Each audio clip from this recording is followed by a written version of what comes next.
Even as anarchists mindlessly tear up American cities while attacking police and innocent bystanders, we Republicans do recognize those who work in good faith towards peace, justice, and equality. Kentucky Attorney General Daniel Cameron took the mic at the Republican National Convention on Tuesday night. And his speech has Cardi B feeling some type of way. Listen, let me tell you guys something. Here's what went down. Cameron is the first Black Attorney General in the state and is responsible for investigating the killing of Breonna Taylor, a 26-year-old EMT who was fatally shot in her own home by Louisville, Kentucky Metro Police earlier this year.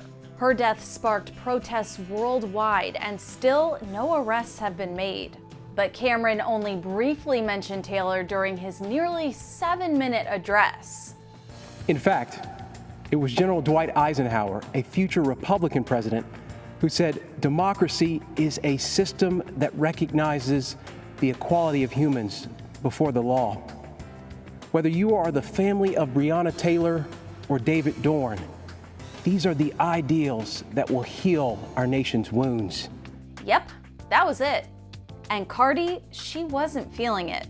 Shortly after he delivered his speech, the rapper hit up Instagram to slam the politician, writing, quote, "This is such a slap in the face," noting that he didn't make mention of arresting the cops who were responsible for her death. Quote, "Here you are at the podium of the Republican conventions talking about justice, America, and all this bullshit. You so blinded by your masters that you don't even notice that they're using you as a pawn to trigger your own kind." Cardi wrapped up her post writing, "Never would they ever had you up there if you wasn't in charge of Breonna Taylor case." But she isn't the only celeb doing her part to keep the fight for justice alive. In July, Real Housewives of Atlanta star Portia Williams was arrested alongside 87 other protesters who had gathered outside of Cameron's home.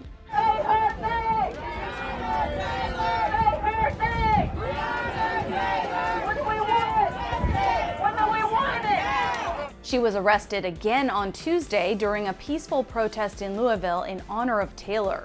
We love you, everybody! Portia was charged with obstructing a highway and disorderly conduct in the second degree. I need to be with my people, with our allies, side by side, and fighting for real change for the other families who have been victims of police brutality. And get this, for the first time in 20 years, Oprah Winfrey stepped away from the cover of her magazine to instead feature Taylor. Would you be content to hear 5 months later there's an investigation and that no one has been held accountable for shooting your innocent daughter multiple times and letting her life bleed out? She also paid for dozens of billboards around Louisville in an effort to amplify Taylor's story and seek justice for her death. And these 26 billboards, one for every year of Breonna's life, are my offering, my form of protest. We cannot be silent. We have to use whatever megaphone we have to cry for justice